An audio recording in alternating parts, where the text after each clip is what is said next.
अगले जन्म मोहे बिटिया न कीजो, अगले जन्म मोहे बिटिया न कीजो।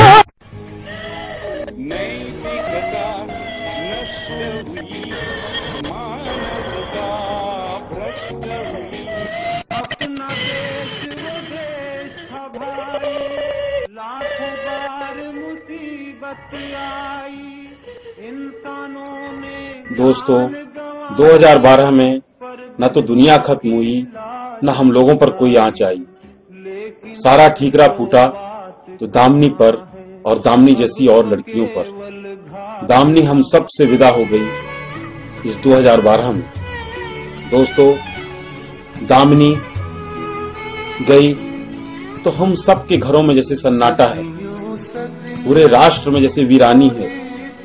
सब लोग महसूस कर रहे हैं कि हम सभी के घर से कुछ कोना खाली हो गया है।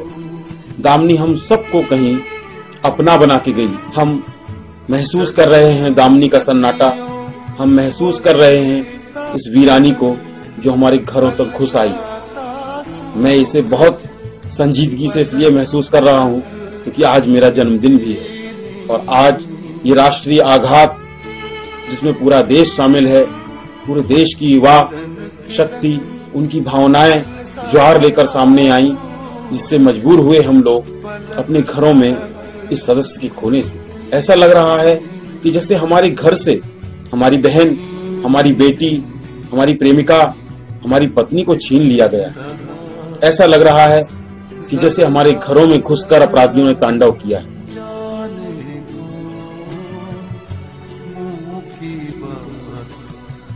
दोस्तों, ये केवल ऐसे हुआ क्योंकि हम सारे लोगों ने अपने आप को दामिनी से जोड़ा।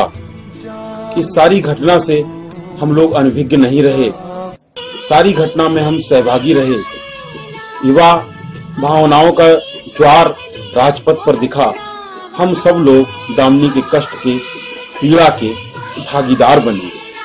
दोस्तों, इसके पहले गुवाहाटी में घटना हुई और तमाम सारी घटनाएं खेत खलिहानों में, गांवों में रोज होती हैं। हम उनके सहभागी नहीं बनते, इसलिए हमें कष्ट नहीं होता।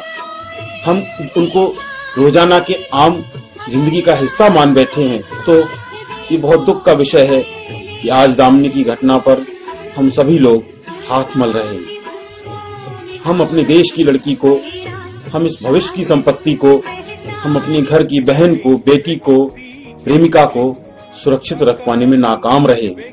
एक पुरुष होने के नाते मैं ये महसूस कर सकता हूँ कि इस बलात्कार का कुछ सहभागी मैं भी हूँ। इस घटना को अंजाम देने में मेरे कर्तव्यों की ढिलाई है। लोकतंत्र को संरक्षित करने और उसके उत्तरदायित्वों को पूरा करने में मैं अक्षम साबित हुआ हूँ। हम सब अक्षम साबित हुए हैं क्योंकि किसी भी लोकतंत्र, संविधान या देश का भविष्य उसकी युवाओं पर टिका होता है। कानून व्यवस्था संविधान का ही हिस्सा है। न तो कोई पार्टी की सरकार बलात्कारियों को प्रोत्साहन देती है, न ही कानून व्यवस्था में ढिलाई करना चाहती है, लेकिन लोकतंत्र जनता का सहभागी शासन है। जब तक हम सारे युवा इस आक्रोश को दीर्घगामी परिणामों में तब्दील नहीं करने की ठानेंगे, सरकारें यूं ही विफल होती रहेंगी और हम कैंडल मार्च लिए हुए केवल शोकाकुल होने को अभिशप्त रहेंगे। दोस्तों, वक्त आ गया है जब हम कानून व्यवस्था की ओर ध्यान दें। हमारे देश में कानून व्यवस्था एक बड़ी समस्या के रूप में उभरकर सामने आ रही है। गांव से लेकर राजधानी तक जब सुरक्षित ना हो, आधी आबादी की सिसकियां हम सबको कैसे सोने दे सकती हैं? आधी आबादी की चीत्कार कैसे हम सबको मस्ती और मौज में सराबोर कर सकती है? कैसे हम सबको नए साल की आजादी का जश्न मनाने को प्रोत्साहित कर सकती है? दोस्तों, मैंने ये निर्णय लिया है कि मैं आगे से अपने जीवन में अपराधों के विरुद्ध अवश्य खड़ा होऊंगा।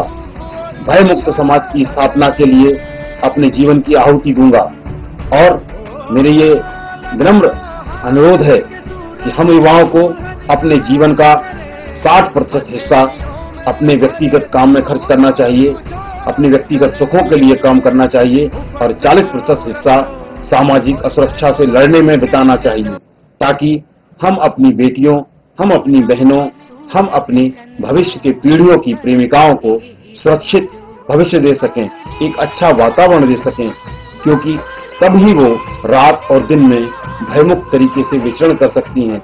ये